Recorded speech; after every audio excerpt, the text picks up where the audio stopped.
NewGenGamers.com.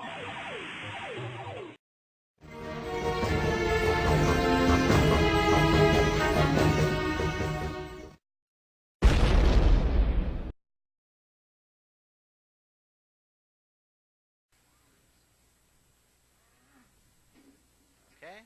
That was cute. Right.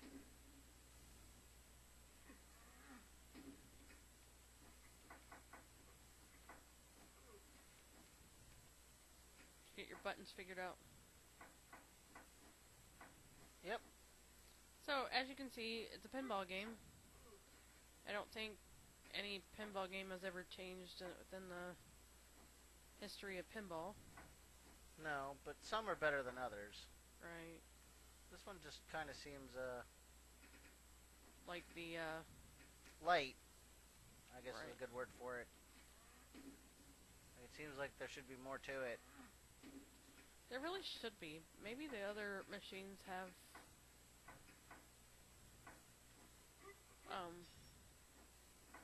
better... More to them? Yeah. Because, what is it? The Odyssey's pinball game? Odyssey had a pinball game, Or Atari had a pinball game, NES had a pinball game, everybody had a pinball game. I know, but there's even one of the later predecessors of this machine, you know. Well, I guess the perfect example of that would be something from this same generation, the TurboGrafx. Right, so... Because when they had Demon, or Alien Crush, yeah, that's and what Devil's I was talking Crush, they were both amazing. Right. Whereas this kind of just feels like, eh. we're going to throw a few set pieces you can hit stuff off of and call it a day. Wow. Folks, I don't think I've ever seen a pinball game fail so hard.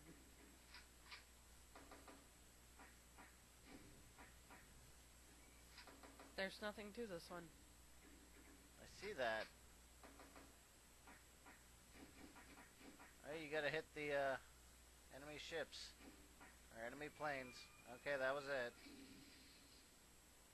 That one kind of sucked. That one kind of sucked. Okay, well, while we're on this, I think I'm going to go into a little bit of the system specifications. This would be listed under a 16/32-bit processor. It was running a Motorola 6870. 68070. Yeah. Its processor speed was about 15.5 megahertz. It had an MCD 212 and an MCD 21 or 22.1. It could 21. It could display resolutions 384 by 280 to 768 to 560. It had a 17.6 million color palette.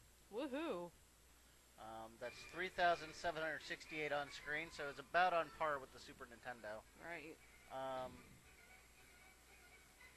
The audio was PCM with 400 or 44.1 kilohertz, 16-bit, and then AD PCM stereo, 37.8 kilohertz, 8-bit. It ran an operating system based on Microware's OS 9, except Phillips called it the CD-RTOS. Microware? Yep. Okay. No, not Microsoft, Microware. Okay, that's what I was wondering.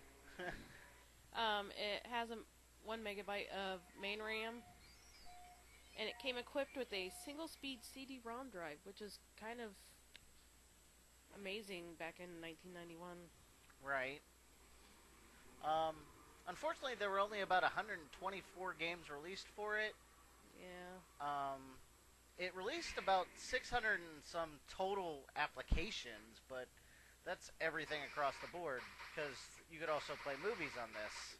Well, this is also including video CDs, edutainment titles, Right. and games.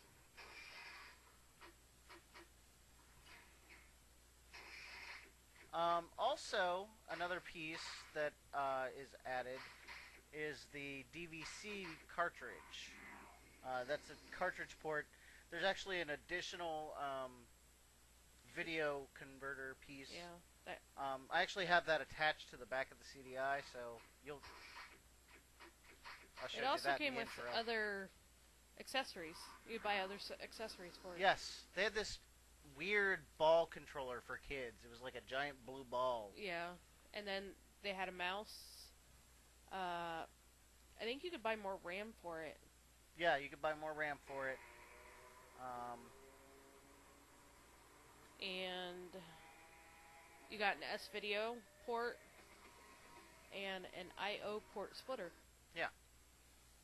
I'm sure that came in handy for whatever reasons. Well, again, this was originally released to be for schools and... Well, no, it was supposed to be your Well, set-top box. That's what they should have marketed it Well, they for. did initially, but the initial cost was around $700. Schools could afford that. Well, they did that later on. No family in 1991 would probably get off of that much money for something that's just going to play video games. Right. But this was meant to be a full entertainment machine. Right. You know, it's supposed to... movies, your games, your education. It kind of was very old school in its thinking, you know, kind of how the first-gen systems all tried to be a computer. Yeah. Well, a lot of the systems around this area were thinking, oh, yeah, let's be an everything in the living room type deal.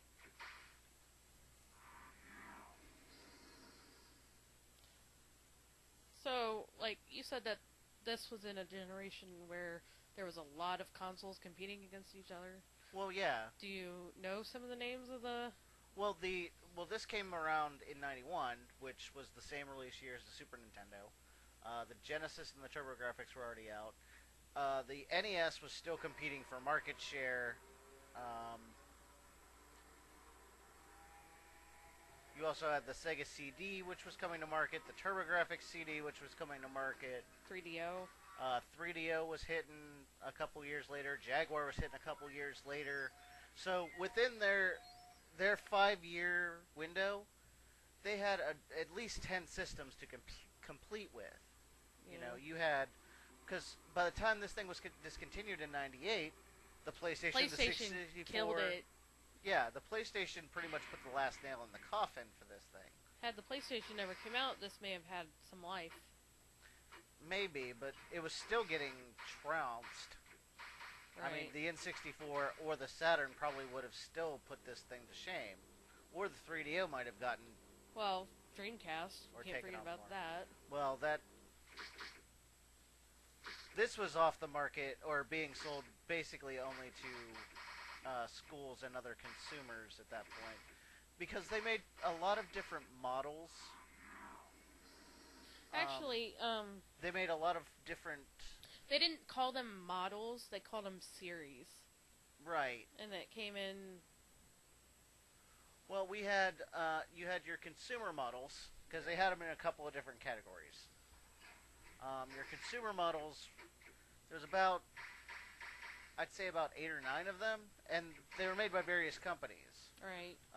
Like mine says Magnavox. It's not a Phillips CD-I, it's Right, a Magnavox Right, it's a CD-I. Magnavox CD-I, but Phillips and Magnavox are the same company. Same company. So, Okay, it's so like essentially a Phillips Ray CD-I. said that there was different models, but Phillips called them series, and we have a consumer model, which would be the 220 series. Well, yeah, we have the CDI 200. Oh, well, the 200s, but there was a 300 series, which was for the professional market. Right. Well, they also had the 600 series. Yeah, I forget what, that might have been geared toward the professional market too. What's that? The professional market. They made the 300 series for the professional market, and the 600 was a redesigned console. Well, there were also the portable ones too. Yeah, let me kind of run down what we got. We had the consumer models, and then with the portable models, they had ones that were actually portable, one that kind of looked like a Game Boy, sort of, one that hooked into a stereo, one that came with a built-in TV. Yeah,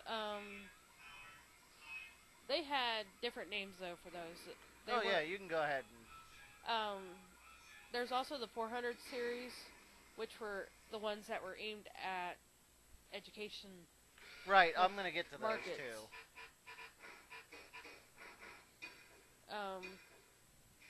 The 300 series was the portable one. Yeah. While the 600 series was the one that was the professional stayed market. at the office. Yeah.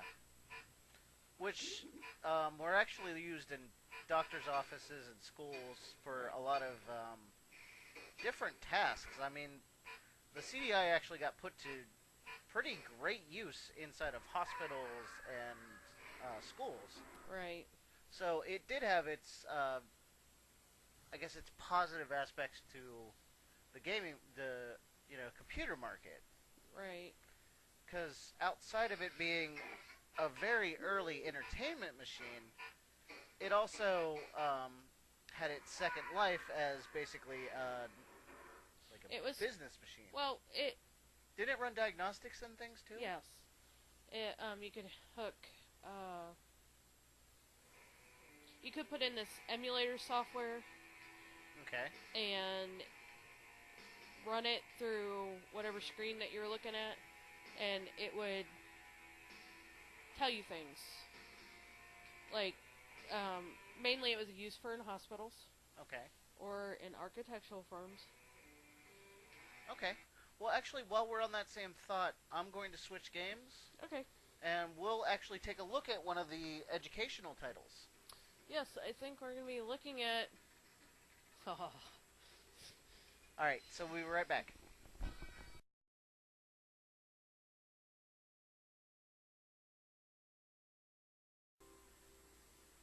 Okay, coming back. And now for something completely different. Like we were saying, the CD-I could do much... Well, it could do a lot of things. Well, we have, there's movies. Movies. Which, probably for copyright reasons, I can't really show you too much of one, but I might put one in as we go through here. Reference, we have RoboCop. Yes. Bull Durham. And Moonstruck. Yes, and Moonstruck. So a lot of 80s, 90s movies, but RoboCop's the one I watch the most, obviously.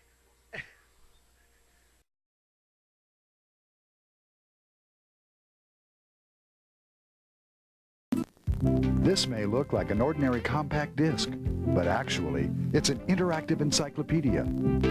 A stimulating match with a tennis pro. An interactive adventure through fantastic worlds. A glimpse into the world of Vincent van Gogh, or even a feature-length Hollywood movie.